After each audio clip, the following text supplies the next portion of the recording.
Alors, il nous manque encore du monde.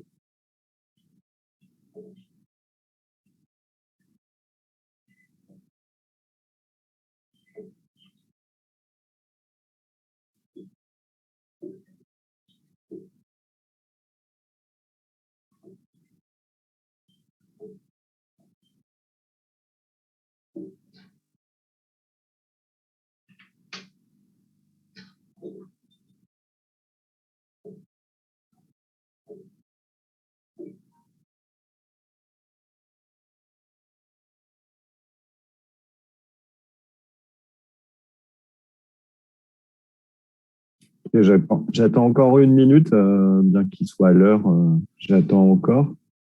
Je pense qu'il y en a qui vont encore arriver en retard.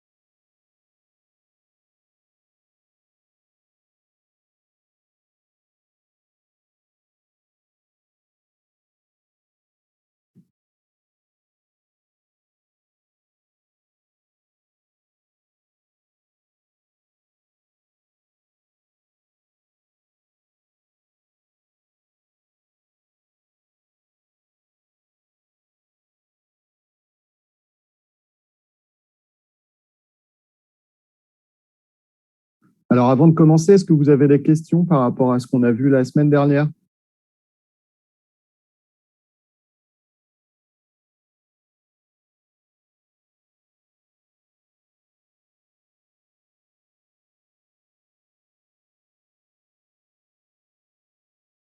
Vous avez des questions par rapport à la séance de la semaine dernière où on avait beaucoup parlé de la chimie du palladium? Est-ce que vous avez eu le temps de revoir un petit peu ce qu'on avait vu ou pas?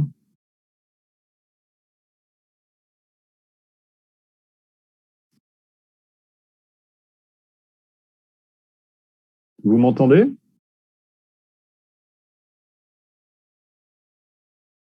Oui, monsieur. Ouais. Est-ce qu'il y a des questions alors du coup?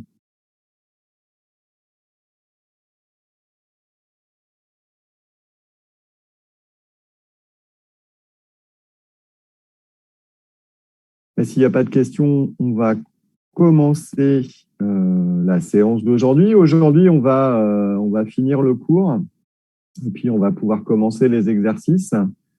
Donc, le cours, on s'était arrêté la fois dernière.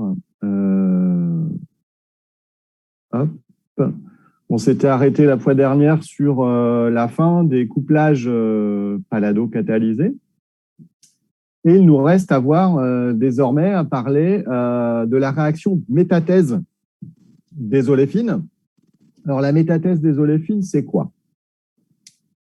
C'est une transformation chimique qui est très intéressante. Hein, c'est une réaction qui est catalysée par des complexes de métaux de transition. On va voir quel type de complexe tout à l'heure. Hein. Ça fonctionne avec du ruthénium, du molybdène, du tungstène, par exemple. Et il faut savoir que cette réaction-là, c'est une réaction chimique qui a été récompensée par le prix Nobel de chimie donc en 2005. Les lauréats de ce prix Nobel sont Richard Schrock, Robert Grubbs et Yves Chauvin. Alors, Richard Schrock et Robert Grubbs sont toujours en activité, hein, ils travaillent aux États-Unis. Et Yves Chauvin, c'était un Français qui est décédé il y a quelques années maintenant, mais qui travaillait en France et qui a notamment fait une partie de sa carrière à l'Institut français du pétrole.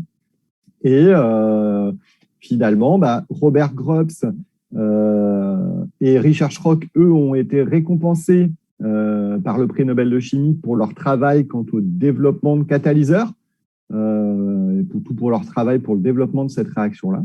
Et Yves Chauvin, c'est lui qui a permis, entre autres, d'élucider le mécanisme réactionnel de cette réaction chimique-là. Alors, on va parler un peu de tout ça aujourd'hui. On va parler des catalyseurs, on va parler du cycle catalytique, des cycles catalytiques de ces transformations-là. On va voir quelles réactions chimiques on peut faire, qu'est-ce qu'on peut construire comme molécules. Et puis, on va avoir toute la séance du jour, une partie de la séance du jour qui va être consacrée à cette réaction-là. Alors, il faut savoir que cette réaction, elle est énormément utilisée aujourd'hui dans le secteur industriel et dans le domaine des laboratoires de recherche aussi, puisqu'il s'agit d'une réaction chimique qui permet efficacement de créer des doubles liaisons carbone-carbone, former des alcènes. Alors, qu'est-ce que vous connaissez, vous, en chimie organique, pour former des alcènes comme réaction chimique? Qu'est-ce que vous connaissez comme outil?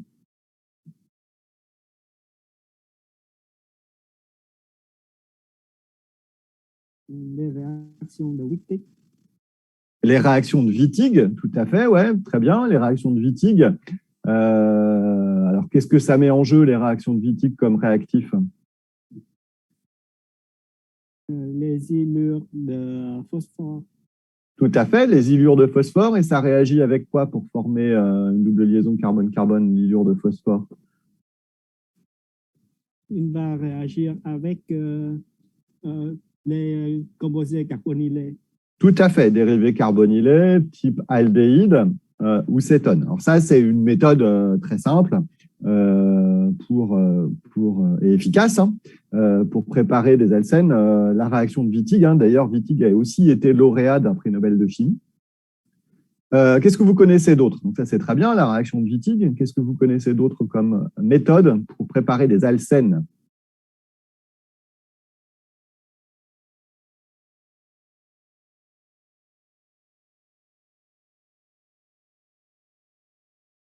D'autres réactions chimiques? Hydrogénation des alcynes. Tout à fait. Les réductions d'alcynes, les hydrogénations catalytiques avec des catalyseurs empoisonnés. Effectivement, on peut réduire un alcyne en alcène. Ça, c'est une autre méthode. Après, est-ce que vous avez fait un petit peu de chimie du silicium?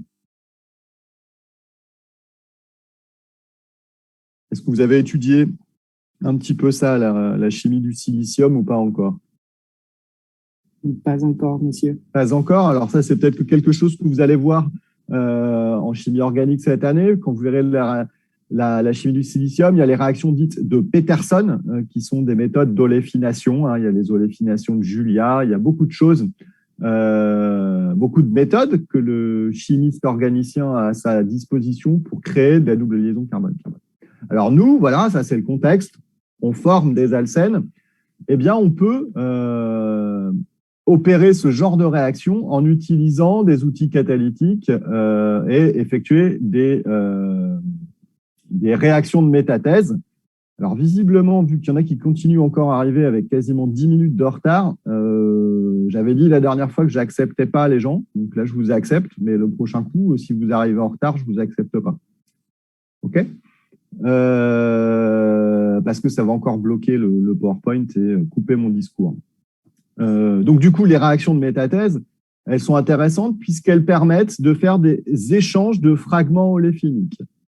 De manière très générale, si j'ai deux alcènes, alors ici, je prends deux alcènes complètement symétriques, un qui est tétrasubstitué avec 4 substituants que j'ai matérialisés avec des boules, des sphères rouges ici, et un autre alcène tétrasubstitué avec 4 groupements fonctionnels identiques en bleu ici. Eh bien, si je mets un complexe de métal de transition, je vais pouvoir faire des échanges de fragments oléfiniques.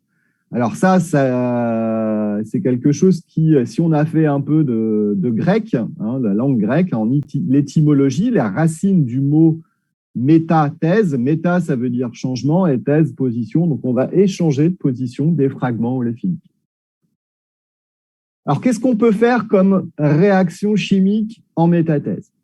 On peut étudier et réaliser des réactions de métathèse dites croisées. Métathèse croisée en français. En anglais, on parle de cross metathesis. Okay? Donc, il s'agit ici d'une réaction chimique intermoléculaire entre deux oléfines différentes, d'accord? Deux partenaires différents. Une oléfine ici substituée par un groupement R1, une oléfine substituée par un groupement R2. Je prends un complexe organométallique et on va voir ici qui va me permettre de générer une espèce active de type méthylidène métallique, un carbène métallique. Et si c'est mon espèce active que j'ai ici introduite dans mon milieu réactionnel, eh bien, elle va me permettre de coupler mes deux oléfines pour former le produit de couplage de métathèse croisée ici. Le sous-produit de la réaction étant une molécule d'éthylène, CH2CH2. Donc, le fait que le sous-produit de cette réaction soit de l'éthylène, c'est assez pratique, dans le sens où l'éthylène étant un gaz, il s'évapore du milieu réactionnel et ne vient pas polluer le composé que l'on souhaite synthétiser, à savoir le composé couplé, le composé d'intérêt. Autre type de réaction qu'on peut faire, c'est ce qu'on appelle les métathèses cyclisantes ou en anglais les ring closing metathesis. Okay, on va fermer des cycles. Donc là, il s'agit d'une version intramoléculaire. Intramoléculaire, ça va vouloir dire que mes deux fonctions alcènes, ici, elles vont être situées sur la même molécule, sur une molécule. Okay, et toujours en présence d'une espèce active de type méthylidène métallique, eh bien, on va pouvoir créer une double liaison carbone-carbone et fermer un cycle, ici. Okay, on peut fermer un cycle. Le sous-produit, ce sera toujours de l'éthylène dans ce cas-là. On peut faire aussi de la polymérisation par métathèse, par ouverture de cycle. En anglais, on appelle ça de la ROMP, Ring Opening Metathesis Polymerization. Alors, toujours avec la même espèce active, si je prends un monomère de type alcène cyclique relativement tendu, eh bien, je vais pouvoir ouvrir ce monomère et créer un polymère polyinsaturé. Okay, donc ça, typiquement, c'est quelque chose qui est énormément utilisé dans les labos de recherche et dans l'industrie chimique. Okay, donc ici, j'ai donné trois types de réactions de métathèse. En réalité, il en existe d'autres. Les autres types de métathèse, on verra ça en Master 2 l'année prochaine. Ici, c'est un premier cours d'initiation qu'on voit ensemble cette année. Alors maintenant, on a vu qu'il fallait générer une espèce active de type carbène, méthylidène métallique pour effectuer ce type de transformation chimique-là. À partir de quoi on va générer ces espèces métalliques? À partir de précatalyseurs. Les métaux les plus couramment utilisés, ils sont notés ici, les métaux type ruthénium, molybdène ou tungstène sont les métaux de transition qui sont les plus couramment utilisés pour effectuer ces transformations-là. Alors, comme vous pouvez le voir, vous avez ici 5 structures de catalyseurs. Un GRUPS première génération, GRUPS 1, GRUPS 2, Oveda GRUPS 1, Oveda GRUPS 2 et Schrock. J'ai mis 5 exemples ici, mais en réalité, il en existe beaucoup d'autres. J'ai mis les 5 principaux catalyseurs qui existent. Pourquoi je vous ai renseigné ces catalyseurs-là? Parce que ce sont des catalyseurs qui sont disponibles commercialement, qu'on peut acheter relativement facilement auprès d'un fournisseur de produits chimiques et de complexes organométalliques, ici en l'occurrence. Alors, comme vous pouvez le voir, les 2 premiers, enfin les 4 premiers même, il y a le nom de GRUPS dans ces catalyseurs, parce que GRUPS, Robert GRUPS, est un des lauréats du prix Nobel de chimie en 2005, qui a beaucoup travaillé justement sur le développement de catalyseurs à base de ruthénium. Donc ici, on a le GRUPS première génération. On a donc un complexe de ruthénium, on a 2 ligands tricyclohexylphosphine, PCY3, et 2 ligands chlore. OK, ici. Ici, dans le GRUPS dit de seconde génération, on constate qu'il s'agit d'un complexe qui ressemble beaucoup au complexe de première génération, sauf que sur ce complexe-là, on va avoir un ligand L qui sera différent. À la place d'une tricyclohexylphosphine, on va rencontrer ici ce qu'on appelle un carbène N hétérocyclique, un NHC en anglais.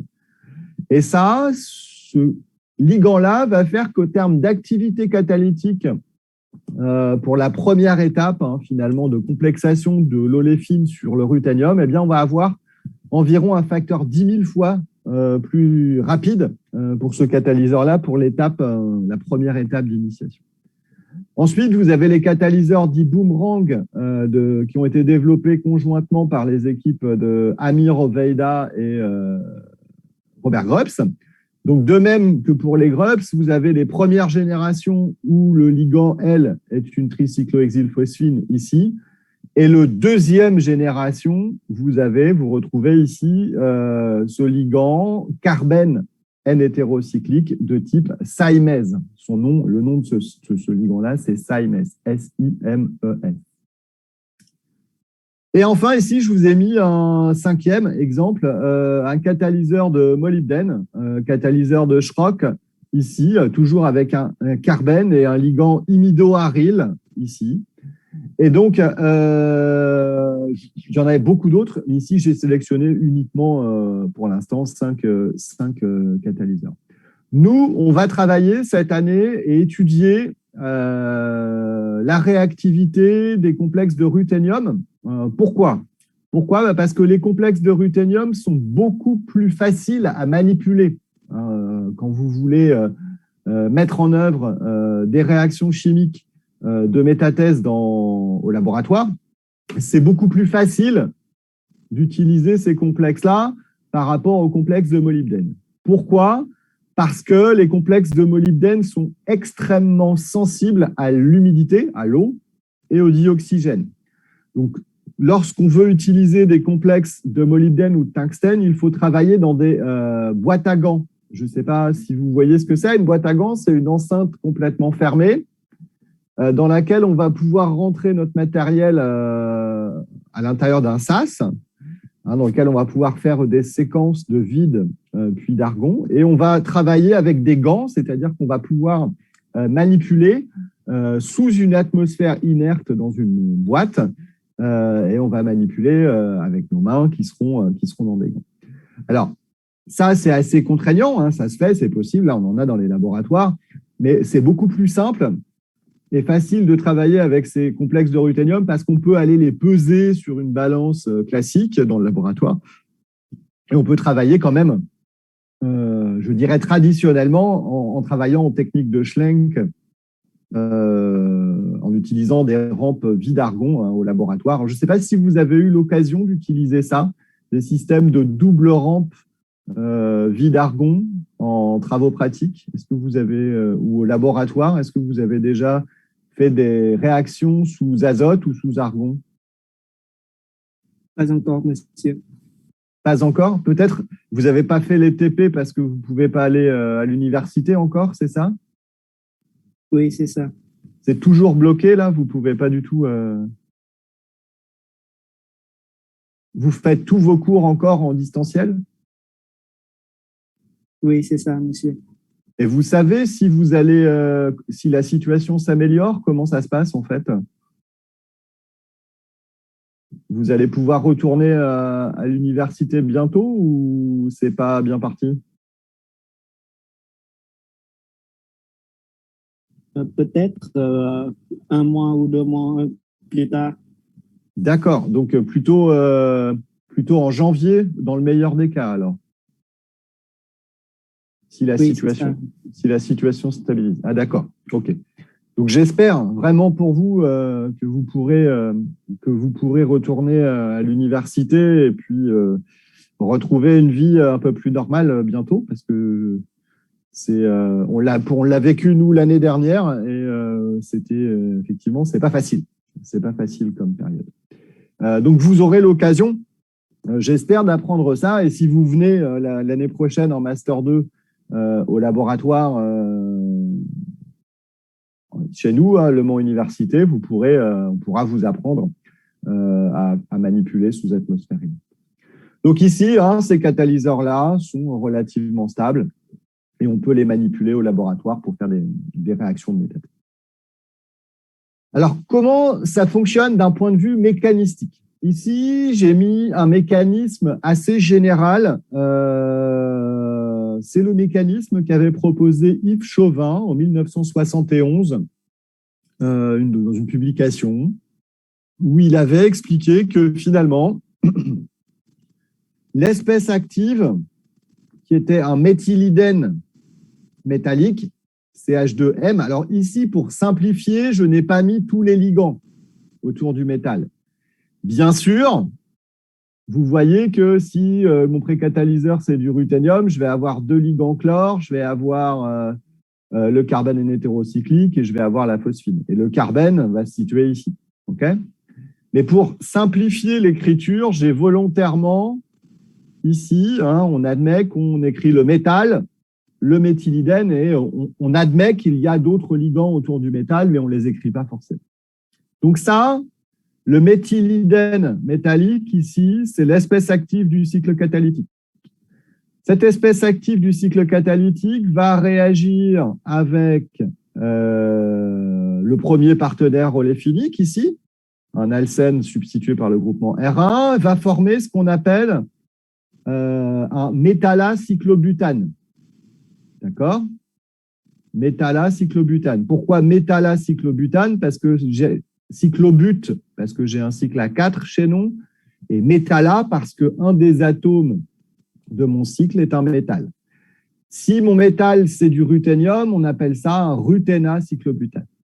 Ensuite, par cycloréversion, on va avoir fixation de notre substrat sur le métal. On va avoir expulsion du sous-produit de la réaction qui est de l'éthylène, ici. Et cette espèce-là, ce carbène métallique, va réagir à son tour avec un second partenaire, dans le cas de la métathèse croisée, par exemple, ici, pour former un autre métallacyclobutane, qui, après cycloréversion, va régénérer l'espèce active du cycle catalytique et expulser du cycle catalytique le produit de la réaction de métathèse croisée. OK ? Donc, en réalité, ça, ce cycle catalytique-là, on peut très bien le détailler encore un peu plus. Ici, je peux essayer de vous le montrer. Si j'ai mon espèce active, hop. Si j'ai mon espèce active, je prends mon crayon. Mon espèce active, comme je l'ai dit, c'est un méthylidène métallique. Donc, on appelle ça un méthylidène en français.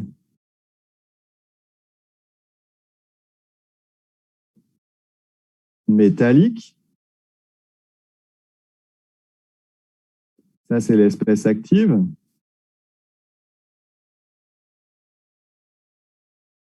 Elle va réagir, cette espèce active, avec un partenaire. Alors, je vais reprendre la même chose que tout à l'heure. R1CH2. Elle va, cette espèce active, se complexer via une addition non oxydante, ici,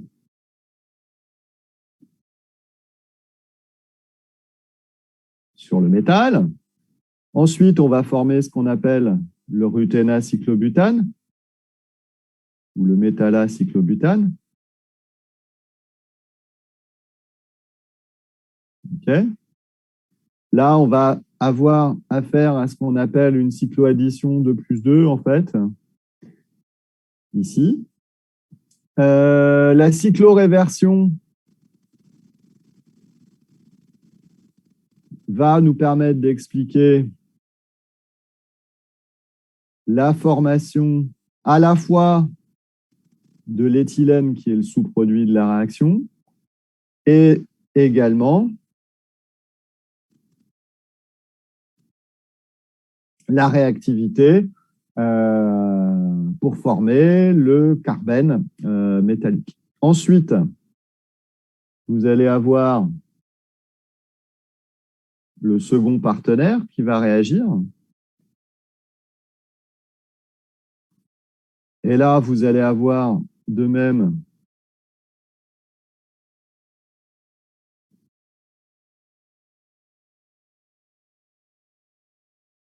une addition non oxydante du métal sur la double liaison carbone-carbone. Ensuite, vous allez avoir la cycloaddition 2+2.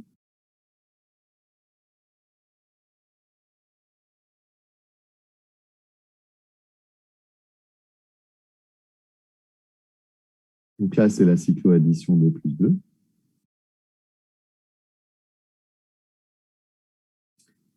Et en dernier lieu, vous allez avoir la libération de l'oléfine et la régénération de votre espèce active du cycle catalytique. Ces étapes-là, si on veut donner un nom, ça s'appelle cycloréversion en français.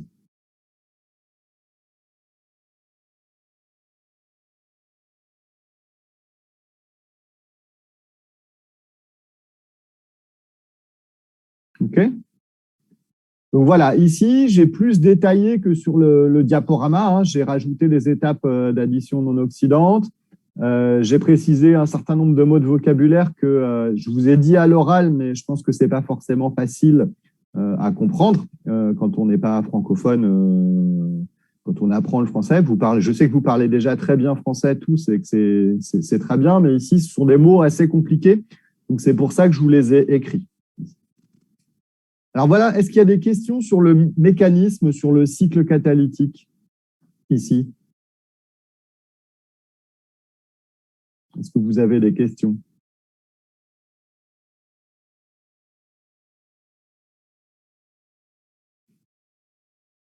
Avant que je continue.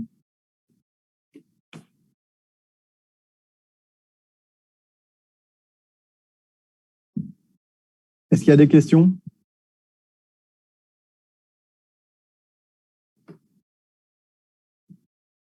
Pas de réponse? Vous êtes peut-être en train d'écrire encore?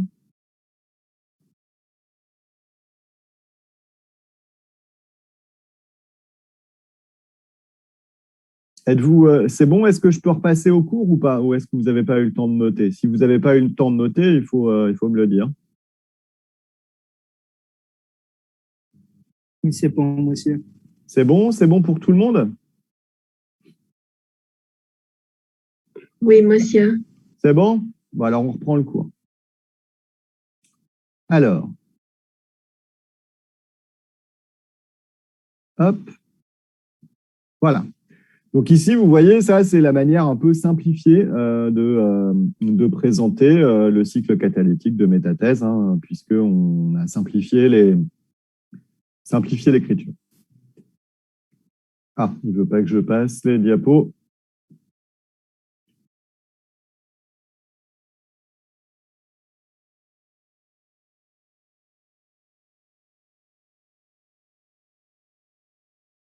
Voilà. Alors, quelques exemples. En synthèse, de métathèse croisée en version intermoléculaire. Par exemple, j'ai cet exemple-là, j'ai une dioléphine ici, je prends de l'acide acrylique, hein, je fais réagir ça avec un complexe de ruthénium en quantité catalytique à 5 mol %. Je fais la réaction dans le dichlorométhane à 40 degrés. Je vais créer cette double liaison carbone-carbone là sur cette oléfine terminale. Je vais coupler ce carbone-ci avec ce carbone-là. Et je vais fonctionnaliser ma molécule d'un côté. Le sous-produit de la réaction sera de l'éthylène, il va s'évaporer, ça ne va pas poser de problème. Alors cette réaction-là, vous voyez, elle fonctionne avec un rendement de 83% et un rapport EZ au niveau de la double liaison carbone-carbone ici, qui est largement majoritaire en termes de l'oléfine E ici, puisqu'on a un ratio 20:1 EZ. Autre exemple ici, à l'échelle industrielle, la synthèse de l'épotylone 490, cette molécule-là, en fait, qui est un agent anticancéreux, qui possède donc des propriétés biologiques. Ici, eh bien, dans la synthèse de ce composé-là, la double liaison carbone-carbone, qui est en rouge ici, que je montre, eh bien, elle a été préparée par une métathèse de fermeture de cycle, donc la version intramoléculaire pour former cette macrolactone. Ici, on a une lactone. Une lactone, c'est un ester cyclique. Et la macrolactonisation, ici, qui traditionnellement, dans beaucoup de stratégies de synthèse, se fait par la création de cette liaison oxygène-carbone, réaction d'estérification intramoléculaire. Eh bien, ici, une autre méthode, c'est de synthétiser d'abord les deux fragments, l'alcool d'une part et l'acide dérivé d'acide d'autre part, de créer cette fonction ester et en dernier lieu, de réaliser une cyclisation, une création de double liaison carbone-carbone entre ces deux carbones-là en utilisant un catalyseur de ruthénium, et en l'occurrence ici le catalyseur de Grubbs de deuxième génération. Et c'est ce qui permet ici de créer cette double liaison carbone-carbone. OK. Donc ça, c'est des exemples. Il y en a énormément ici. Ce sont des exemples que j'ai choisis arbitrairement. Alors maintenant qu'on a vu comment ça fonctionnait, je vous propose de réfléchir sur ces trois exemples-là. Vous prenez le temps de réfléchir et une fois que vous serez prêt, vous pourrez lever la main et me dire que vous êtes prêt. Proposer les structures des composés A, B et C, mais aussi dessiner et représenter les cycles catalytiques. D'accord? Donc, d'abord, on pourra identifier, essayer de réfléchir chez vous, essayer d'identifier les produits A, B et C, et ensuite, on fera, on regardera, on dessinera les cycles catalytiques pour expliquer la formation de ces composés-là. D'accord? Je vous laisse un peu réfléchir.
Alors, n'hésitez pas, si vous avez une idée pour la molécule A, vous pouvez dessiner sur l'écran.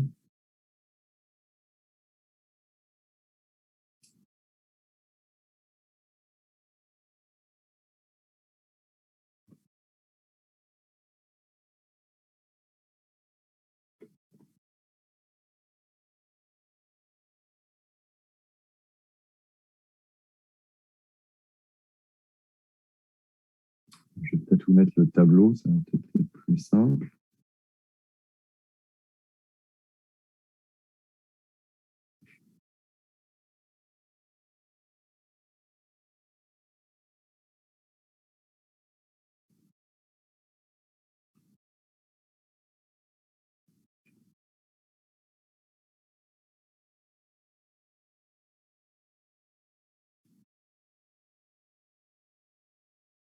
Donc, le premier exemple, on a...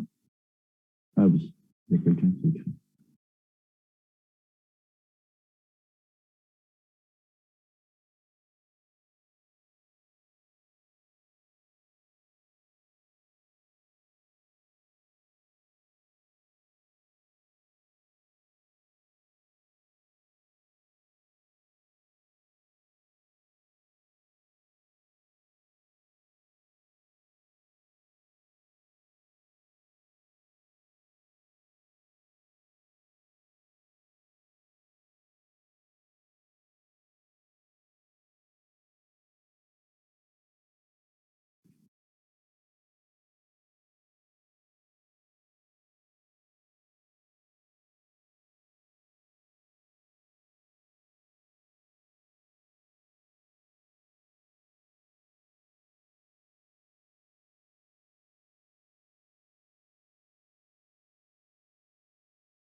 Alors, il y a un carbone de trop, je pense, sur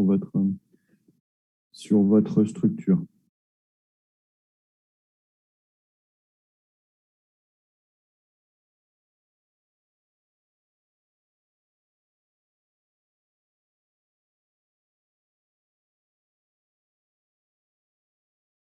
Ici, là, vous n'avez pas de CH2, en fait, parce que là, vous avez écrit CH, CH2, je pense que vous vouliez écrire COOME. Il n'y a pas de CH2 ici, en fait. Si on regarde, la réaction, c'est en réalité, c'est ça.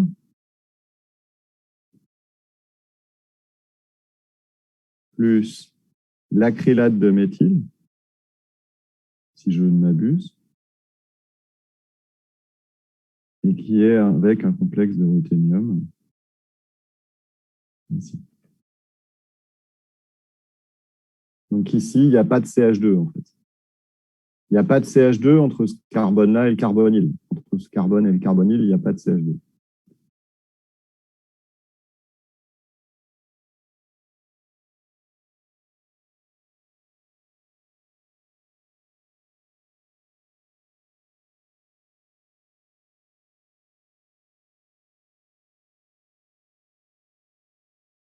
Donc du coup, vous pouvez continuer à dessiner si vous voulez.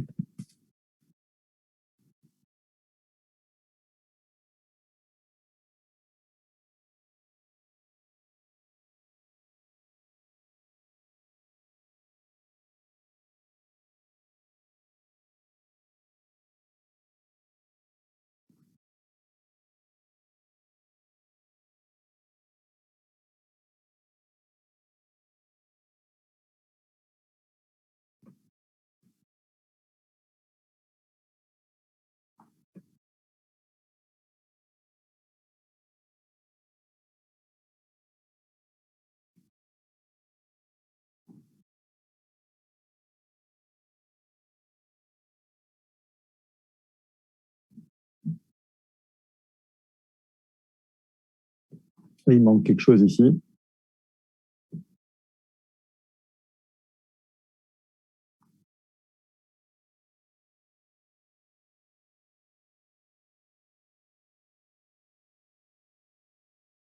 Ici, il manque le OME. Ici. Okay.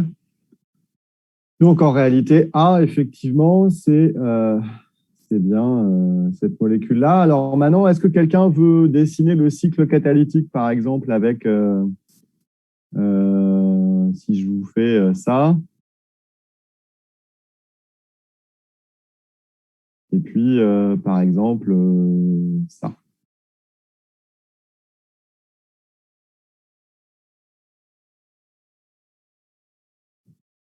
Est-ce que quelqu'un peut continuer le cycle catalytique? Alors, pas forcément la même personne, hein, mais si vous voulez le faire un tour de rôle, vous vous organisez.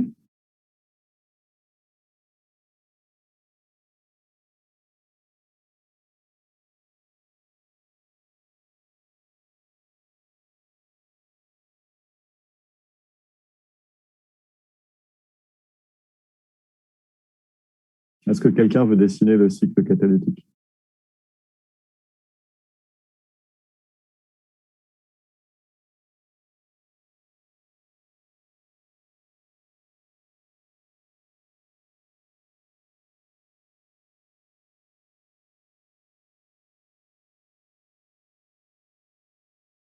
Est-ce que vous trouvez ça difficile déjà, ça? Vous trouvez ça?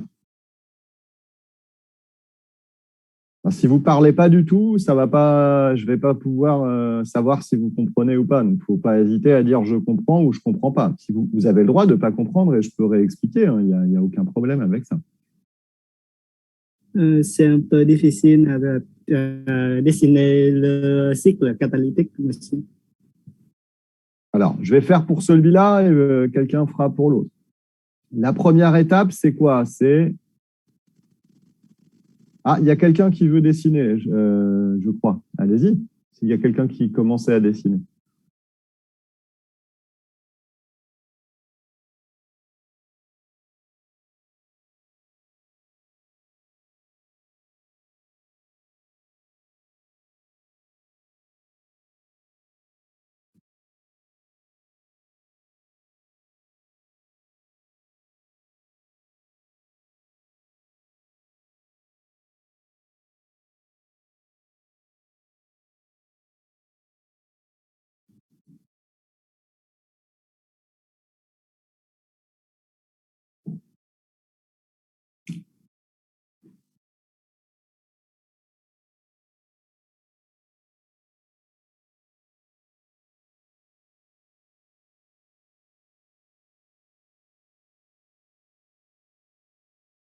Ouais, donc là, c'est le ruténacyclobutane.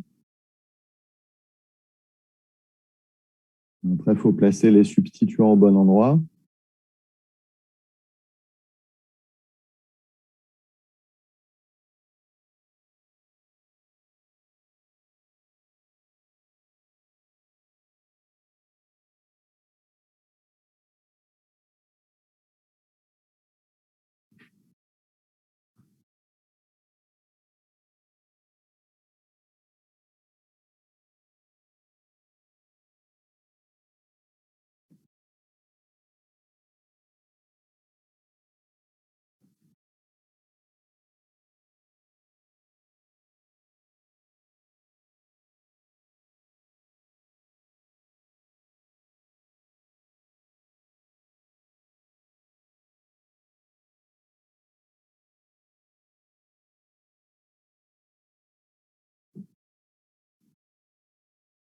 Je peux vous dessiner les flèches si vous êtes forcément à l'aise pour les dessiner. Donc ça, c'est OK. Ça, c'est le premier intermédiaire.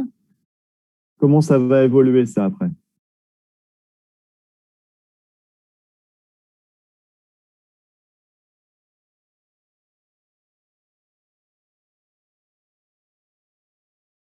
Si je dessine,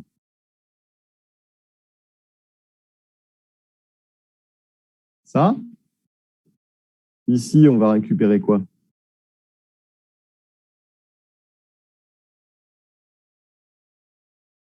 Ouais.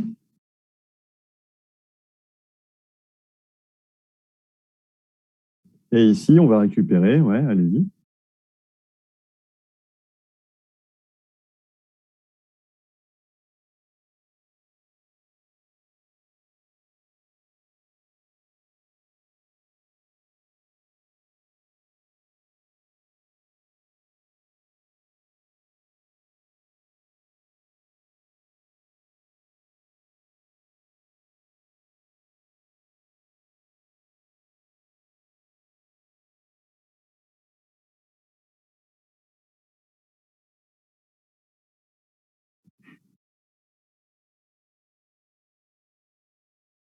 Ouais, le ruthénium. D'accord, je peux vous dessiner les flèches si vous voulez. Donc ça va réagir avec le partenaire, c'était de l'acrylate de méthyle.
OME, exact, c'est bon, c'est très bien. Et effectivement, ici, vous allez avoir cycloréversion. Vous allez régénérer l'espèce active et expulser votre produit de la réaction. C'est bien ça. Pour ceux qui ont participé à plusieurs mains, c'est bien. Merci d'avoir participé. Alors, est-ce qu'il y a des questions sur ce cycle catalytique-là?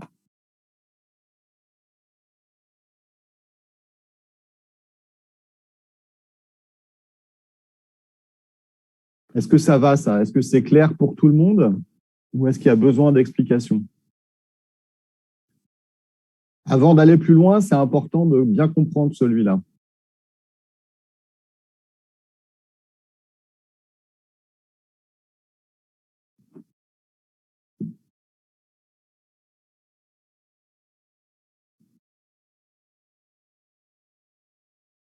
C'est bon? On fait l'exemple suivant? Oui, c'est bon. Monsieur, comment Oui. c'est Ken Hansen va réagir avec le catalyseur en première? En fait, que ce soit lui ou lui, vous allez former le même produit. D'accord? Après, en termes de réactivité, vous avez les effets électroniques ou stériques qui peuvent jouer. Alors ça, on va y venir un peu plus tard. Si j'ai le temps, on pourra le voir cette année, mais c'est quelque chose qui est vu en Master 2. Les effets électroniques et stériques des substituants que vous avez sur vos oléfines, c'est quelque chose qu'on aura peut-être le temps de voir cette année, mais c'est quelque chose qui a été classifié. Hein. Il y a des règles qui ont été classifiées, des informations que vous pouvez retrouver dans une publication de Robert Grubbs, qui a testé beaucoup. Hein. Il a confronté beaucoup de résultats expérimentaux et il a fait beaucoup de choses. Autrement dit, ce qui est assez simple à notre niveau en M1 déjà à appréhender, c'est le degré de substitution de l'oléfine. Ici, elles sont substituées de la même manière, mais on verra d'autres exemples où plus vous aurez une oléfine qui sera substituée, moins elle réagira facilement. D'accord ? moins elle est substituée, plus elle est accessible et donc plus elle réagira facilement. Est-ce qu'il y a d'autres questions? J'observe que ces enseignes sont monosubstituées. Est-ce que les enseignes trisubstituées ou tétrasubstituées peuvent être réagir comme ça? Alors, ça peut réagir. On verra, je vais vous montrer des exemples tout à l'heure, une fois qu'on aura fait ces 3 exemples. Mais en général, plus vous allez avoir de substituants sur une double liaison, plus la réaction va être difficile. Autrement dit, plus il va falloir utiliser des conditions de réaction qui seront plus dures. Par exemple, si je veux faire une cyclisation pour faire une oléfine tétra substituée, il va falloir en général que je chauffe, que je fasse la réaction dans le toluène, par exemple, et que je chauffe à 110 degrés, ou dans le dichloroéthane pour chauffer à 80 degrés. Alors, chauffer, c'est une chose. C'est le premier levier sur lequel je peux jouer pour augmenter la réactivité. Dans les cas difficiles, c'est souvent ce qu'on fait en chimie. On chauffe si c'est plus difficile. Si la barrière d'énergie elle est plus haute à franchir. Si le delta G est plus haut à franchir, on est obligé de durcir les conditions de réaction. L'autre solution, c'est d'utiliser une quantité de catalyseur plus importante. Par exemple, ici, dans les cas simples, si j'utilise 0,1 mol pour cent ici de ruthénium, ça va fonctionner. Dans le cas où j'aurai des substituants ici et là, il faudra peut-être que j'utilise 5 mol pour cent, 10 mol pour cent de catalyseur.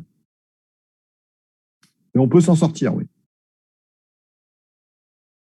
Est-ce qu'il y a d'autres questions? Est-ce qu'il est possible que deux enseignes de même type va coupler entre eux et ils ne vont coupler avec un autre enseigne? Tout à fait. C'est ce qu'on appelle l'homocouplage. Ce que vous dites. Ça existe. Homocouplage, ça va vouloir dire, par exemple, que celui-là, s'il réagit avec lui-même, il peut former un composé comme ça. Par exemple, si l'autre partenaire réagit avec lui-même,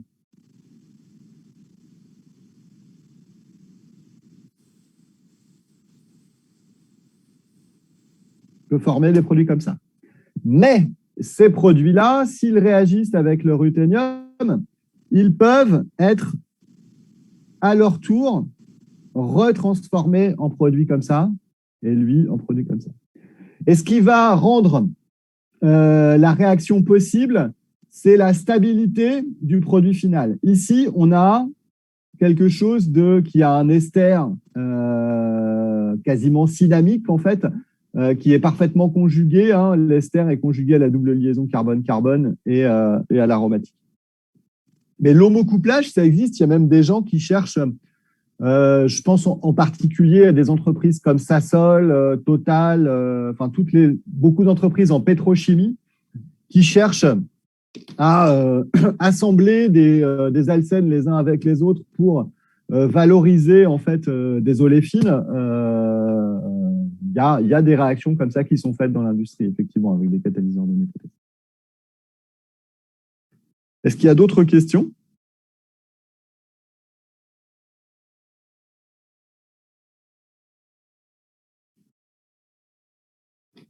S'il n'y a pas d'autres questions, on peut déjà réfléchir à l'exercice d'après. De mémoire, si je ne me trompe pas,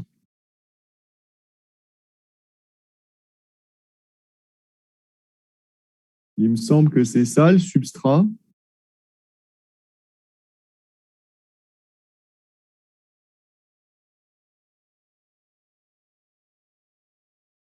Je vais juste aller voir quand même.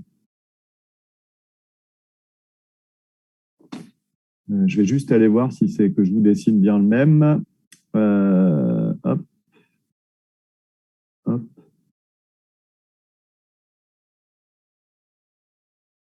Est-ce que c'est bien ça?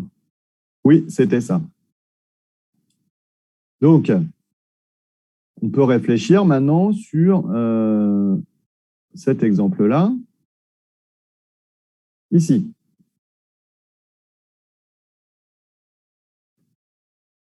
C'est pas très bien dessiné, mon truc.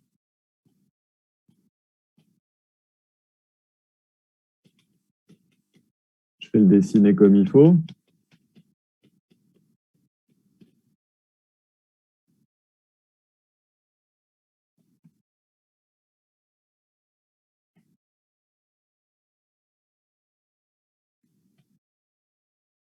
Je vais m'appliquer pour le dessiner.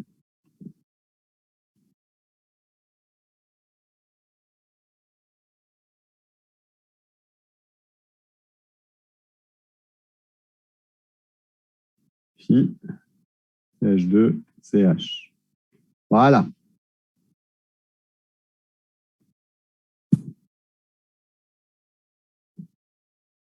Alors, une proposition.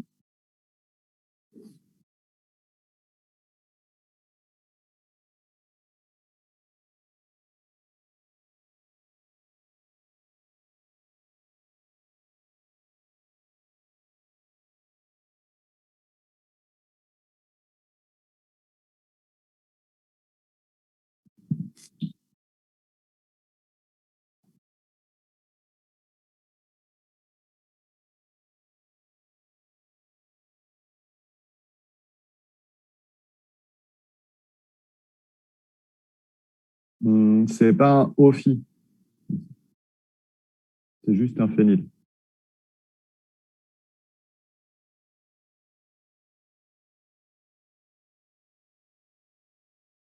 Ouais, l'oxygène est là, c'est un amide, en fait.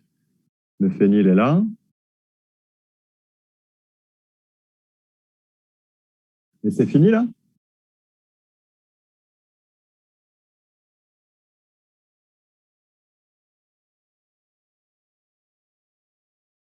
Est-ce qu'il ne manquerait pas quelque chose d'important sur la structure?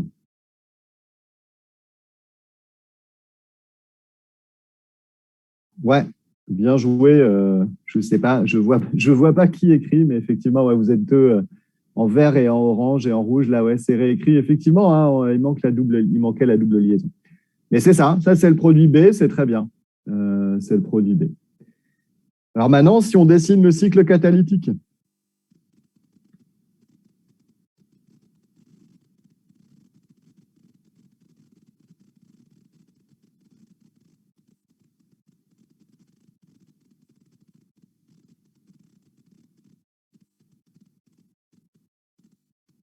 Est-ce que quelqu'un peut continuer?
Alors, est-ce que vous pensez que c'est ça?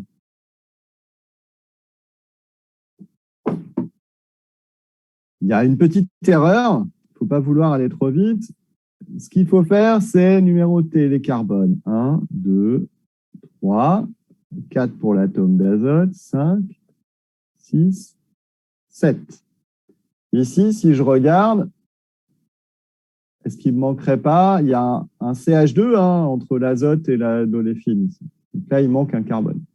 Ici, effectivement, on est bien, on a 7, 6, 5, 4. Mais 3, c'est un CH2, ce n'est pas un CH. Donc, il faut effacer ça, là, je pense, et puis redessiner ça proprement.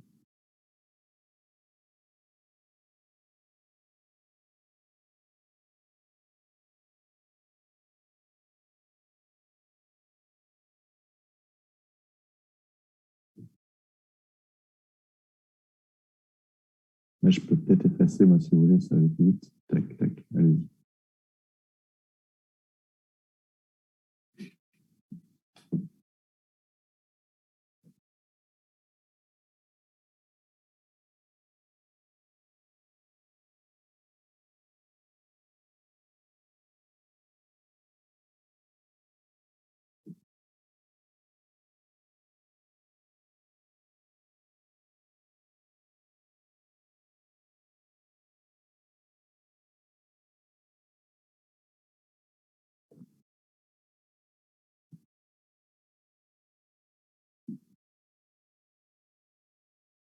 Le ruthénium ici. Donc là, on a bien 3, 2 et 1. Si je fais ma cycloréversion,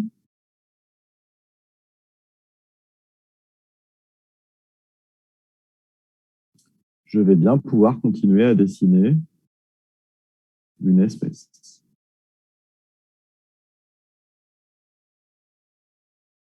Alors ça, c'est typiquement, il ne faut pas hésiter à numéroter les atomes sur les squelettes. Alors là, c'est un exemple simple, mais vous voyez déjà sur un exemple simple, on peut oublier un CH2, ça peut arriver. Donc, pour éviter de faire des erreurs, moi, ce que je vous conseille de faire, c'est de numéroter ici les atomes le long de la chaîne carbonée. Et ça vous permet de voir, de repositionner les substituants dans la bonne position ensuite. Alors, ensuite,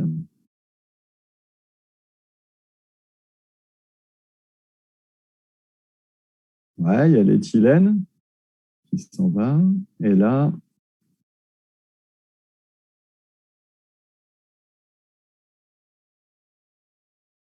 le CO, ouais.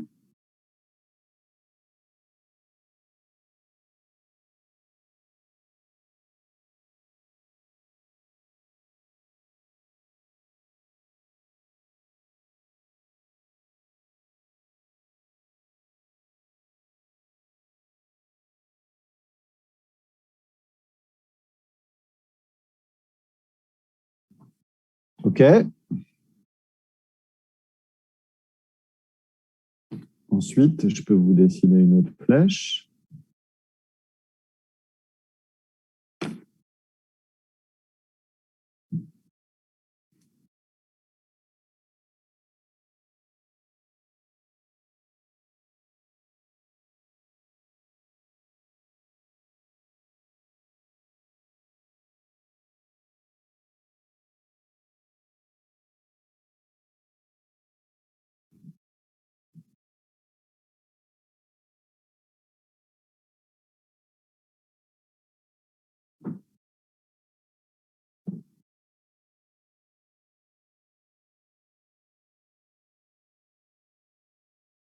Ouais, c'est bon. Bien joué. C'est bien. Et effectivement, bah là, on peut expulser ça du cycle catalytique si on a la cycloréversion qui a lieu ici. OK? Et ici, on a bien 7, 6, 5, 4, 3 et 2. C'était bien notre carbone 2 qui allait être doublement lié au ruthénium. Et on peut le faire ici, 7, 6, 5, 4, 3 et 2. OK? Alors, est-ce qu'il y a des questions là-dessus?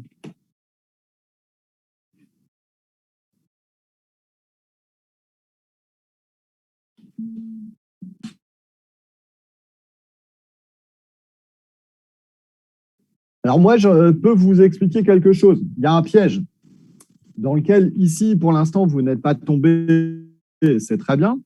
Et si je reprends la première étape ici, la première étape, si je redessine ici l'intermédiaire de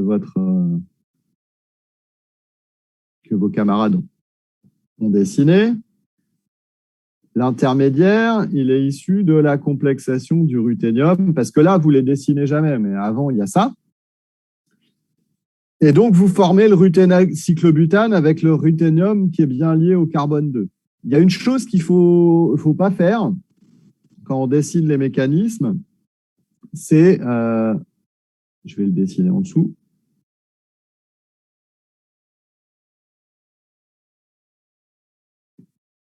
c'est de dessiner le ruthénium ici, comme ça, comme ça.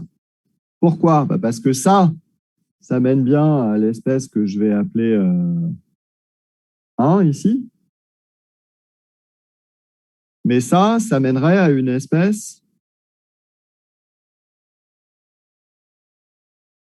qui serait non productive dans le cycle catalytique. On va le voir tout de suite.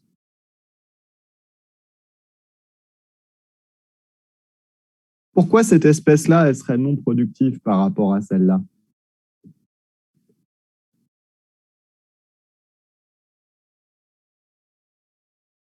Si je fais la cycloréversion,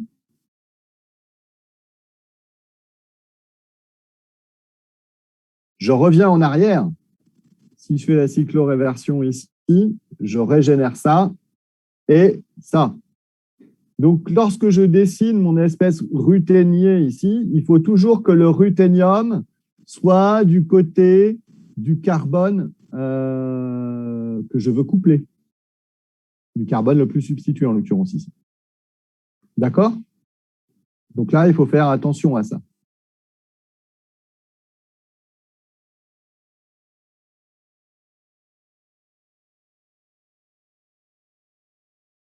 OK, vous avez compris là la nuance entre les deux?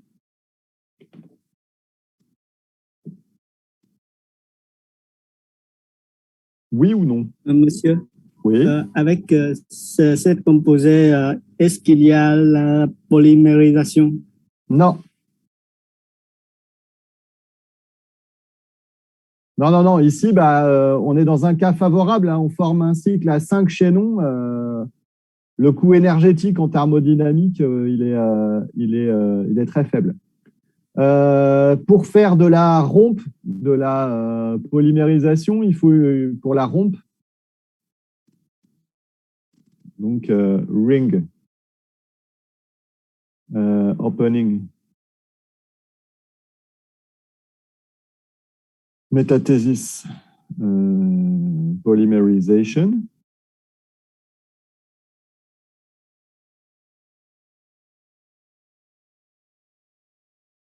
Pour ça, pour que ça fonctionne, les monomères de vos polymères, en général, ce sont des alcènes contenus dans des cycles tendus.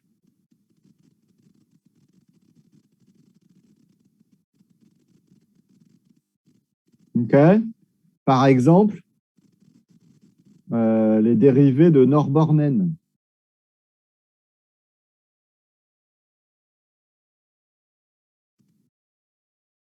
Ça, le Norbornen,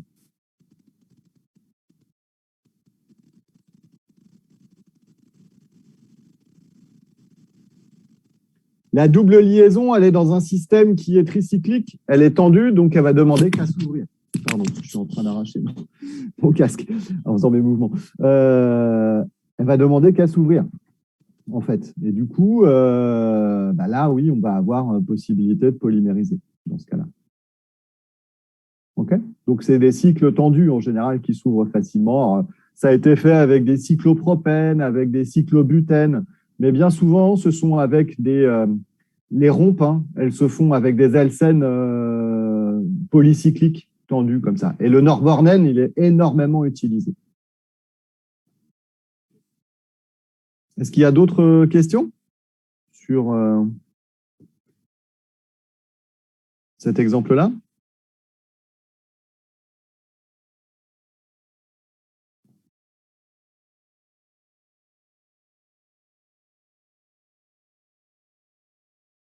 On passe au suivant.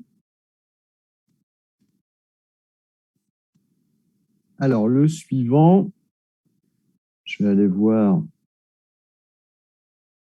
quel substrat. Donc, un vinyle, un oxygène. Et ici, j'ai un cycle à 1, 2, 3, 4, 5, 6, 7. OK.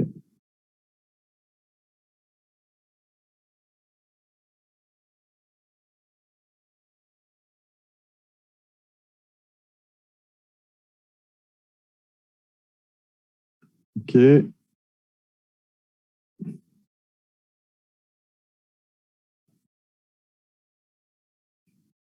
Alors, j'ai un vinyle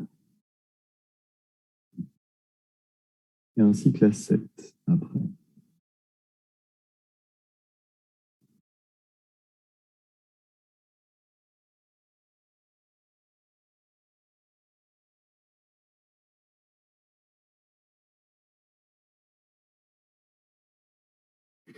Un, 2, 3, 4, 5, 6, 7. C'est bon. Donc ça, c'est le substrat. Et j'ai mon complexe organométallique en quantité catalytique. Et ça, c'est pour trouver le composé C.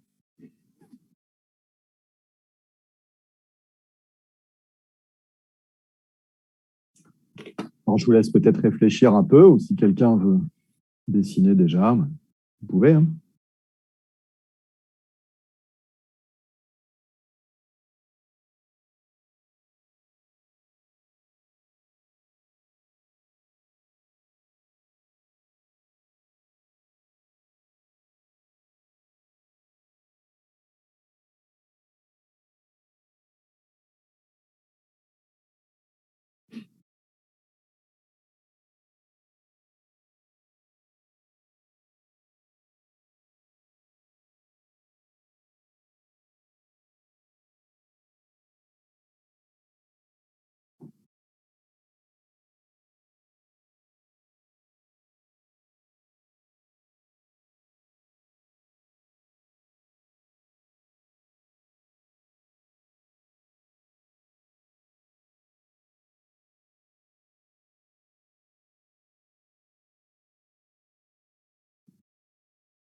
C'est parfait. C'est très bien. Alors, là, ici, on a ce qu'on a à faire, un réarrangement par métathèse. C'est-à-dire qu'on va faire de l'ouverture et de la fermeture de cycle. Ici, passer d'un cycle à 7 à un hétérocycle à 6 chaînons. Alors, comment ça fonctionne? On va tâcher de dessiner ça là. Je vais décaler ça par là. Parce que là, on va peut-être avoir besoin d'un peu plus de place. Hop, je vais tâcher de vous dessiner ça correctement ici. Le substrat, il est là. OK. OK.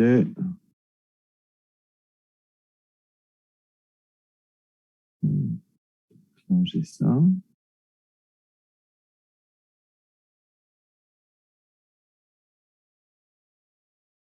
Un, 2, 3, 4, 5, 6, 7. Alors là, quand on fait ce genre d'exercice-là, c'est assez conseillé de faire ce que je vous disais tout à l'heure, euh, à savoir de numéroter. Hein. Typiquement, on peut faire 1, 2, 3, 4, 5, 6, 7, 8, 9, 10, 11, 12. Et on peut essayer de regarder où est-ce qu'on va retrouver nos substituants.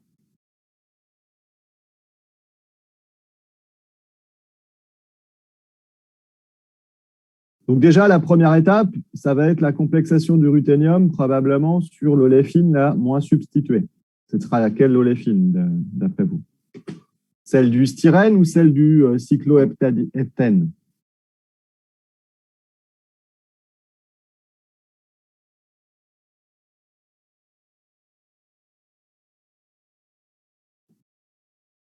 Quelle est l'oléfine qui sera la plus réactive, d'après vous?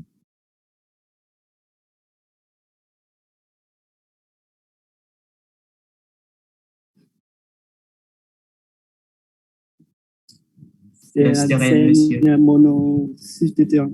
Ouais, celle qui est monosubstituée, donc j'ai entendu les deux en même temps. Effectivement, vous avez raison tous les deux, la moins substituée, donc celle du styrène, à savoir c'est celle-ci qui va réagir en premier. Donc vous pouvez, quelqu'un peut dessiner s'il veut, ou quelqu'un qui n'a pas encore dessiné peut se lancer dans le mécanisme.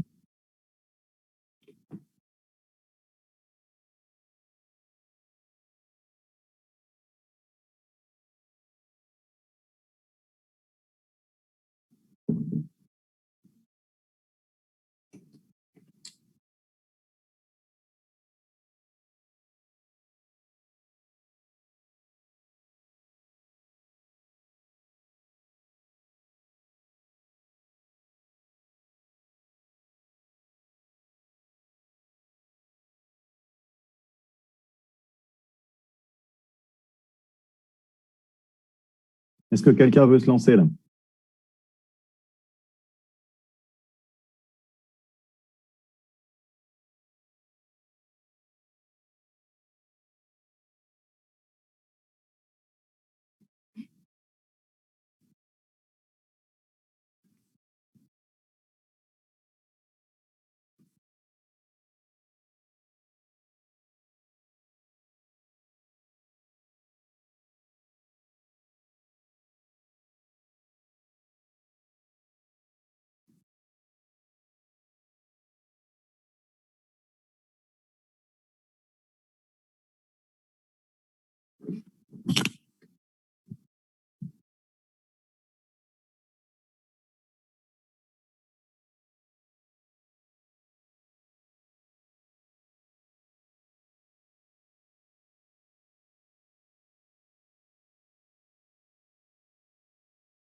Donc ça, c'est parfait.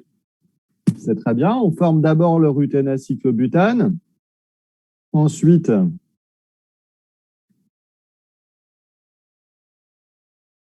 ce qui va se passer, c'est toujours la cycloréversion.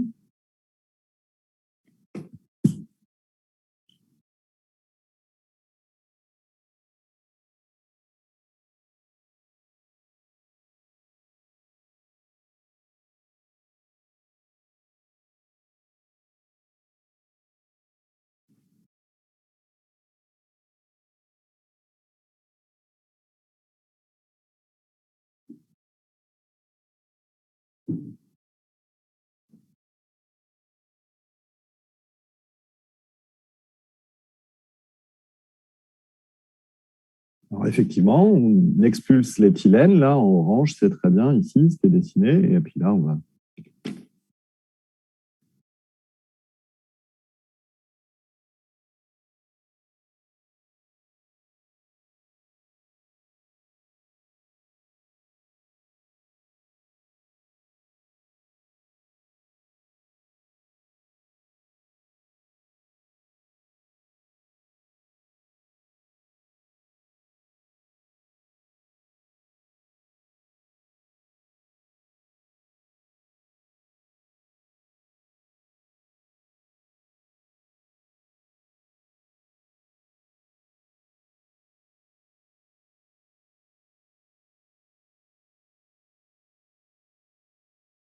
Voilà, je pense que c'est un travail d'équipe, c'est bien. Vous avez fait ça à deux aussi, donc c'est très bien. Effectivement, on forme le carbène de ruthénium.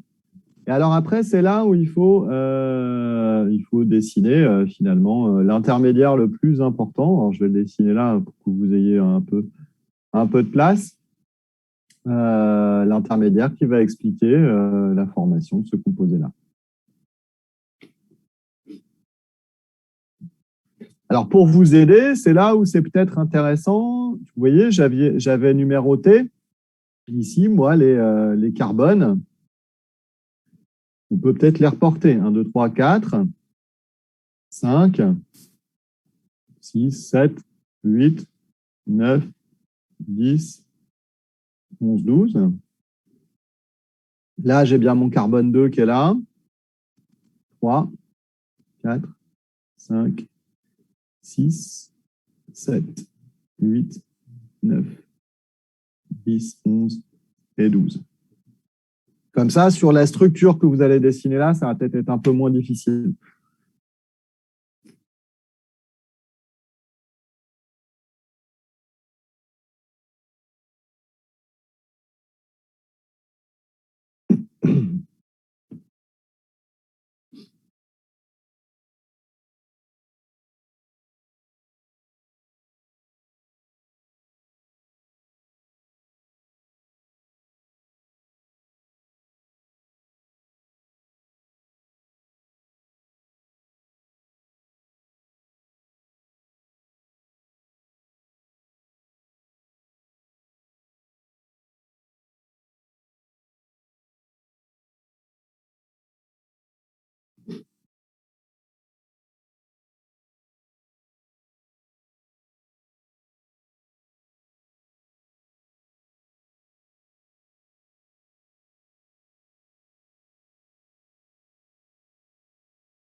Alors, si on numérote les atomes, 2, 3, 4, 5, 6.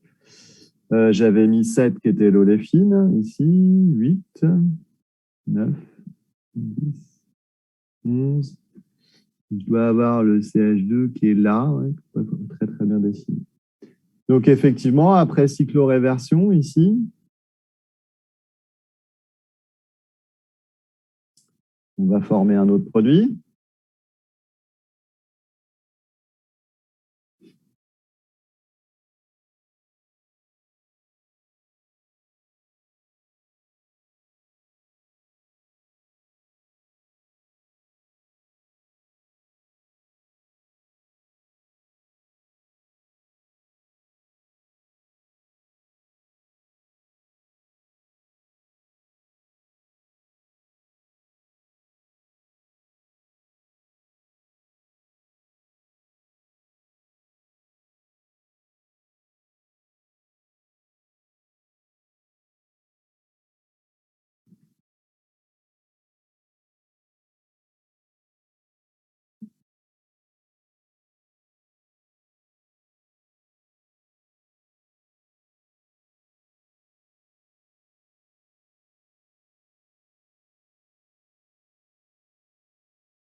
Ça doit être bon, ça. Alors, attendez, 2. Utiliser la bonne couleur, ce serait plus pédagogique. 2, 3, 4, 5, 6, 7. C'est cette liaison entre 7 et 8 qui tombe. Donc là, on a bien 12, 11, 10, 9, 8. Et après, bah là, soit pour expulser ça, soit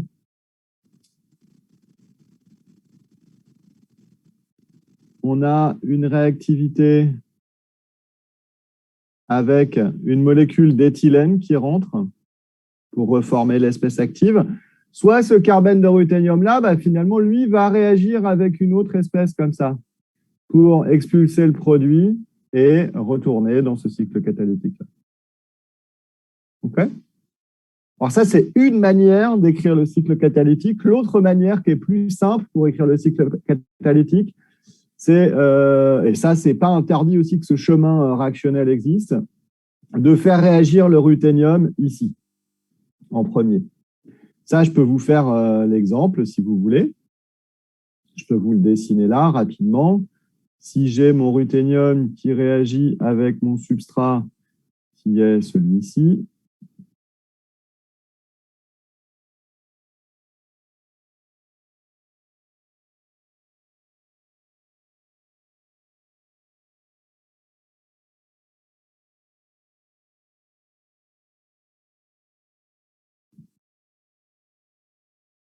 j'ai mis un carbone de trop, je crois. 1, 2, 3, 4, 5, 6, 7, 1, 2. Si mon ruthénium fait déjà le ruthénacyclobutane ici, c'est un autre chemin réactionnel qui est possible.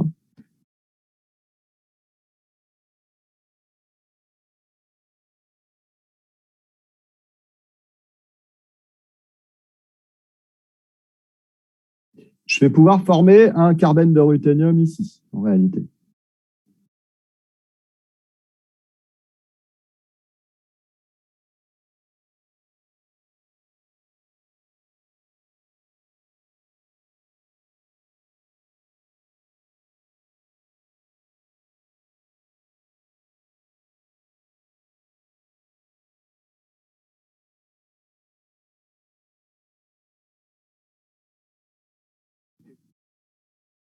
Et ici, je vais me retrouver avec 1, 2, 3, 4, 5 CH2. 4 CH2. 1, 2, 3, 4.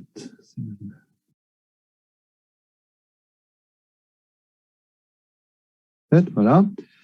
Et ici, après, je peux envisager la formation du ruthénacyclobutane entre ce carbène de ruthénium et cette liaison que je vais avoir ici, cette liaison vinylique.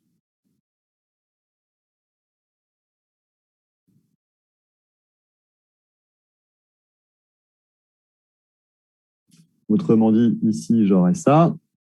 Ici, j'aurai mon ruthénium.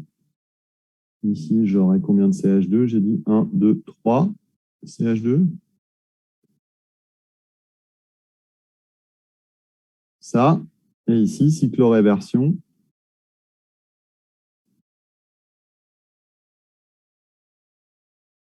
Je régénère mon espèce active. Et je fais mon produit qui était le produit C. OK? Ça, c'est une autre manière de dessiner le mécanisme réactionnel. Mais comme vous pouvez le voir, vous arrivez au même produit. J'ai peut-être oublié un carbone. OK?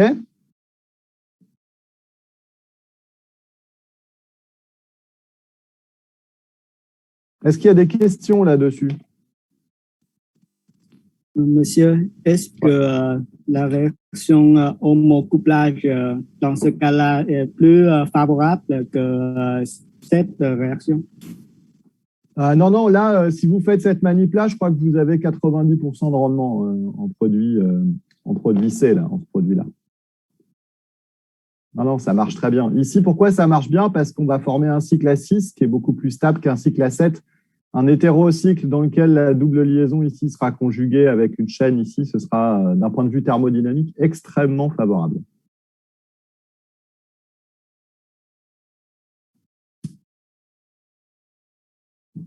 Est-ce qu'il y a d'autres questions sur ces petits exercices?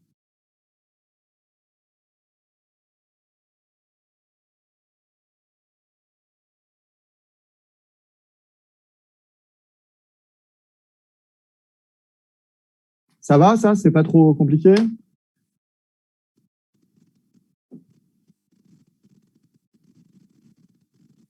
Alors, je vois qu'il y en a qui n'ont pas, enfin, ceux qui ont écrit, là, je les félicite. D'ailleurs, en orange, en vert, en bleu, en jaune, et voilà, ouais, tous ceux qui ont participé, Je les remercie, c'est bien, et je pense que vous avez compris. Est-ce que les autres participants, vous avez besoin d'explications complémentaires?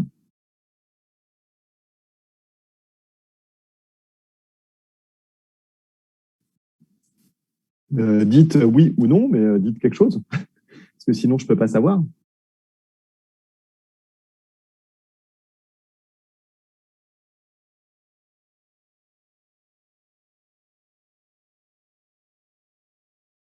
Oui, non, Oui, c'est bon, monsieur.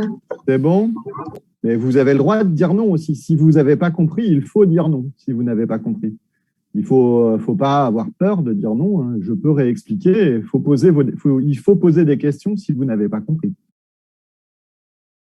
C'est pas grave de ne pas avoir compris. Je peux réexpliquer. Je suis là pour ça.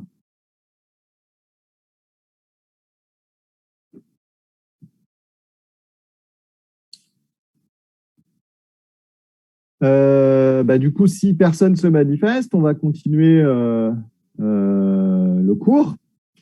Hein, ici, hop, on va reprendre le cours qui est... Il est où le cours?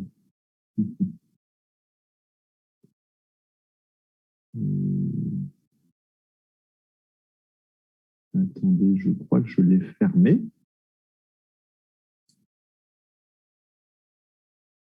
Non, il est là pourtant. Est-ce que vous voyez? Non, vous ne voyez pas là, je pense.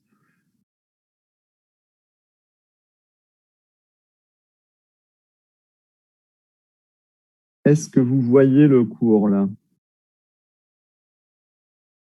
Vous le voyez, Oui, ce que je projette? Ouais, c'est bon? Oui, monsieur. Oui. C'est bon. Ok, donc du coup, voilà les structures qu'on vient d'élucider. Alors, vous avez vu, donc ici, version intermoléculaire, on crée cette double liaison carbone-carbone là.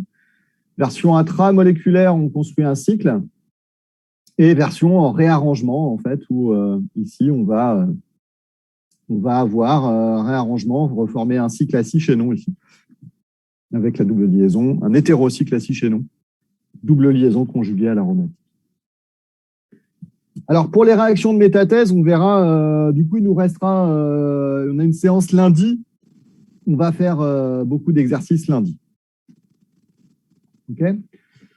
En ce qui concerne les réactions d'hydrogénation, alors ça, ce sont des réactions que vous avez probablement vues dans des cours de chimie organique, hein, notamment la réduction des oléfines, des alcènes en alcanes. Souvent, on vous disait, on met un métal, souvent du palladium, du rhodium ou de l'iridium, et on met le substrat sous atmosphère de dihydrogène, sous atmosphère de H2, et puis on fait une réduction d'une double liaison carbone-carbone en simple liaison carbone-carbone. Ce genre de réaction-là, peut-être vous l'avez vu aussi dans le cadre des réductions de dérivés carbonylés qui peuvent se faire sous atmosphère de dihydrogène, de H2, en présence d'un métal de transition. Et là, si je réduis avec des hydrures métalliques un carbonyle, je vais obtenir les alcools, après hydrolyse, les alcools correspondants. Et une imine, de même, si je la réduis sous atmosphère de dihydrogène en présence d'un métal, je vais obtenir l'amine correspondante. Je réduis l'imine en amine après hydrolyse. Okay. Est-ce que ça, c'est des réactions que vous avez déjà croisées, déjà vues en chimie organique? Oui, monsieur. Ouais, les trois sont des réactions que vous avez déjà vues? Oui. Ouais? OK. Bon, nous, on va s'intéresser cette année à regarder un petit peu plus en détail les hydrogénations catalytiques d'alcène. Pourquoi? Parce que dans le domaine de la chimie organique, c'est quelque chose qui est énormément utilisé à l'échelle de laboratoire et aussi à l'échelle industrielle. Alors, les réductions des oléfines, en fait, c'est intéressant. C'est une des premières transformations qui a été utilisée depuis que la catalyse homogène elle existe. Ça, c'est quelque chose d'important. Et comme je le disais, il y a beaucoup d'applications industrielles dans ce domaine. Alors, on va regarder, nous, les mécanismes en chimie du rhodium. Alors, effectivement, ici, suivant la nature du métal qui va être utilisé dans ces réactions d'hydrogénation catalytique, les mécanismes ils vont différencier un petit peu. Dans ce cours, moi, je vais faire un focus. Je vais vous parler des catalyseurs de rhodium, les catalyseurs de Wilkinson, qui sont beaucoup utilisés en hydrogénation catalytique. Le catalyseur de Wilkinson, c'est RHCl PFI3 3 fois. Alors tiens, RHCl PFI3 3 fois, il est de quel type ce complexe organométallique? Selon le formalisme de Green, il est de quel type?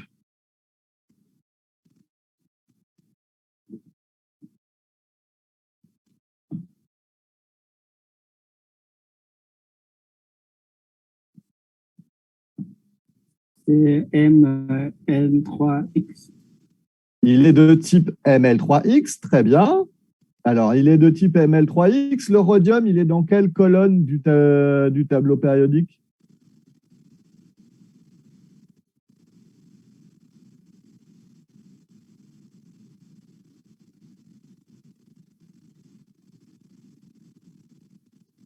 Le rhodium, il est dans quelle colonne? Autrement dit, il a combien? Enfin, ce complexe de Wilkinson, c'est quoi son nombre d'électrons de valence?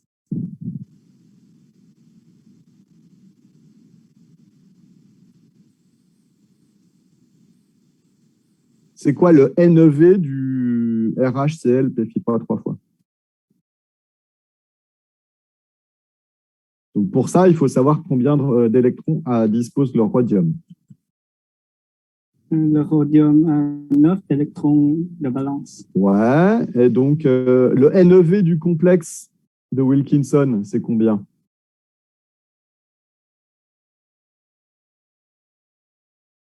C'est 16 électrons. Très bien, 16 électrons pour son nombre d'électrons de valence au catalyseur de Wilkinson, puisque le rhodium apporte 9 électrons, le chlore 1 électron, donc 9 plus 1, ça fait 10. Et chacun des ligands triphénylphosphine apporte 2 électrons. 3 fois 2, 6. 10 plus 6, ça fait 16 électrons de valence. C'est quoi le degré d'oxydation de ce complexe de rhodium?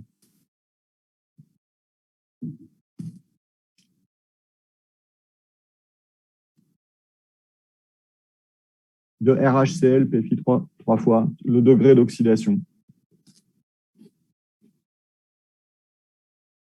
Plus 1, monsieur. Plus 1, parce qu'il a un ligand X. Bon, c'est très bien. C'était juste pour voir. Il ne faut pas oublier ce qu'on a vu dans la première séance. On y reviendra peut-être lundi. Ça en fera aussi quelques exercices. On va avoir du temps pour faire des exercices. Bon, alors, le cycle catalytique, pour ces réactions d'hydrogénation catalytique. En réalité, on part ici d'un complexe rhodium PFI3, c'est les ligands L qui sont mis là, et le chlore est ici. Le dihydrogène va faire une addition oxydante, subir une addition oxydante par le complexe de rhodium. On va former un dihydrure de rhodium. Donc, on passe d'un complexe ML3X à 16 électrons de valence à un complexe ML3X3 à 18 électrons de valence. Ici, on est au maximum. Okay. Ensuite, on va avoir une substitution de ligand L qui va s'opérer. Ici, c'est l'alcène qui va réagir. Alors ici, j'ai pris l'exemple le plus simple avec la molécule d'éthylène qu'on va réduire, par exemple. Mais ça peut être un alcène, ça peut être un alcène substitué, bien sûr. Il peut y avoir des substituants sur l'alcène. L'alcène va venir substituer un des ligands L, en l'occurrence ici un ligand PFI3 qui va sortir du cycle catalytique, et l'alcène va venir s'approcher du métal. Une fois que cet alcène se rapproche du métal, et notamment proche des liaisons rhodium-hydrure, qui sont responsables du caractère réducteur de ces espèces-là, eh bien, je vais avoir ce qui va se passer, une insertion et addition non oxydante. Insertion de l'oléfine dans la liaison rhodium-hydrogène, c'est ce qui se passe ici, mes 2 carbones sont là, et je vais avoir un ligand L qui va revenir remplacer mon oléfine. Tout ça pour stabiliser le métal et avoir une espèce toujours à 18 électrons de valence ici.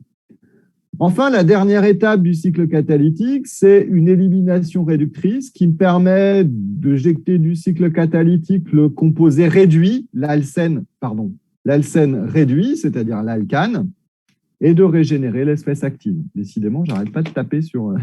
Faut que je fasse avec la souris plutôt. Voilà comment ça fonctionne, ce type de transformation-là. Alors, est-ce qu'il y a des questions sur le cycle catalytique ?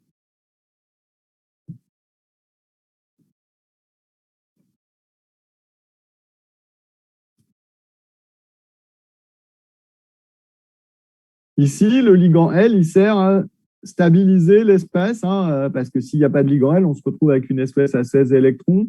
Et il faut savoir que les hydrures organométalliques sont assez sensibles à l'humidité, etc., et à l'oxydation aussi. Donc, les stabilisations, l'utilisation de ligands stabilisants évite la dégradation des catalyseurs. Est-ce que ça va, ça, ou est-ce qu'il y a des points à éclaircir?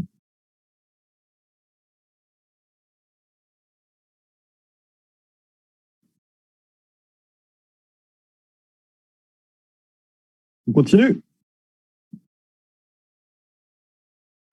Oui, monsieur. Ouais, on continue. Alors, on continue. Ce qui est le plus intéressant, quand on fait de la réduction en hydrogénation catalytique aujourd'hui, quand on veut avoir une valeur ajoutée au produit qu'on synthétise, si on souhaite le vendre, c'est un des grands intérêts de ça, c'est d'opérer de la catalyse asymétrique. La catalyse asymétrique, c'est un domaine de la chimie qui a connu en côté catalyse organométallique asymétrie une récompense de prix Nobel de chimie en 2001. Barry Sharpless, Knowles et Noyori ont reçu le prix Nobel de chimie en 2001. Et vous le savez probablement, mais en 2021, là, cette année, Macmillan et Benjamin List ont reçu le prix Nobel de chimie pour aussi de la catalyse asymétrique, mais de la catalyse organique asymétrique. C'est-à-dire que nous, là, on regarde un petit peu des catalyseurs organométalliques avec des métaux qui permettent de faire de la catalyse asymétrique. Mais il faut savoir que des catalyseurs organiques purement, sans métaux, peuvent aussi être utilisés pour faire de la synthèse asymétrique. Et donc, Benjamin List et Macmillan, qui ont reçu le prix Nobel de chimie il y a quelques semaines, là, je dirais peut-être un mois, eux, c'est dans ce domaine-là aussi qu'ils travaillent. D'accord? Donc, pour vous montrer que c'est une thématique actuelle, quand même, très actuelle de la chimie. Alors, qu'est-ce que c'est la catalyse asymétrique? La catalyse asymétrique, ça va consister à transformer un substrat dit prochiral. La notion de chiralité, est-ce que c'est quelque chose que vous avez déjà vu? Oui, monsieur. Ouais, vous savez, les carbones asymétriques, etc. Enfin, il n'y a pas que un composé peut être chiral sans avoir de carbone asymétrique. Ça, on y viendra peut-être lundi, je vous expliquerai ça. Mais ici, finalement, on a une molécule qui est dite prochirale parce qu'il s'agit d'un composé qui ne dispose pas de carbone asymétrique. C'est une molécule qui est achirale, qui n'est pas chirale. En revanche, dès lors que je vais faire une réaction dessus, et en l'occurrence ici, on parle de réaction de réduction, si je réduis ma double liaison carbone-carbone en simple liaison carbone-carbone, eh bien, je vais créer deux carbones asymétriques sur ma molécule. Les carbones asymétriques, ils sont représentés par les petites étoiles rouges que j'ai mises ici. Autrement dit, à partir d'un substrat prochiral ici, si je ne fais rien de particulier avec mon catalyseur de H2, combien de produits je peux obtenir au maximum?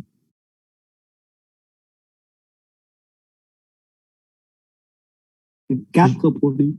Tout à fait. Je peux obtenir 4 diastéréoisomères. Je peux obtenir le RR, je peux obtenir le SS, le RS et le SR. 4 produits. Donc, en réalité, ici, si dans mon processus de synthèse, synthèse, il n'y a qu'un seul des diastéréoisomères qui m'intéresse, j'ai tout intérêt à utiliser un système catalytique ici qui va me permettre d'être sélectif pour un des quatre, et en particulier celui qui m'intéresse. Et dans ce cas-là, il va falloir que j'utilise ce qu'on appelle un catalyseur chiral énantiopure qui va me permettre de contrôler l'énantiosélectivité de la réaction. Et l'énantiosélectivité de la réaction, justement, ça va être de contrôler la nature de l'énantiomère que je vais vouloir privilégier ici. D'accord? Et pour cela, ce qu'il va falloir que j'utilise quand je fais de la catalyse asymétrique, je vais utiliser, plutôt que d'utiliser de la triphénylphosphine, par exemple, comme ligand, qui est un ligand achiral, eh bien, l'astuce ici va consister à utiliser des ligands chiro énantiopures.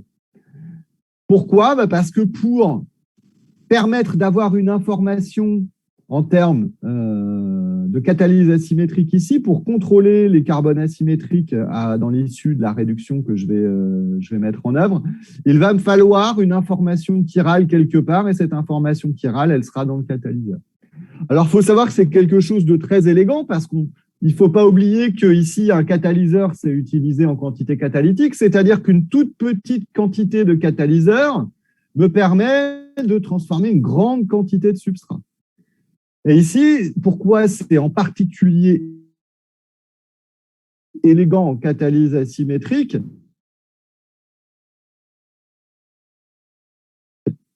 Eh bien, je vais utiliser une toute petite, transformer une très grande quantité de substrat prochiral pour le transformer en une très grande quantité d'un produit chiral énantiopure. C'est pour ça que c'est très intéressant, la catalyse asymétrique. Donc ça, c'est un peu l'introduction de la catalyse asymétrique. Alors, étant donné qu'aujourd'hui, on a fait déjà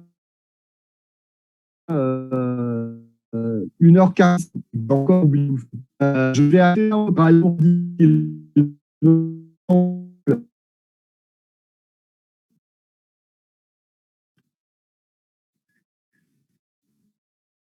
que lundi, on se voit en exercice. Si vous avez d'aventure, vous avez des questions sur la...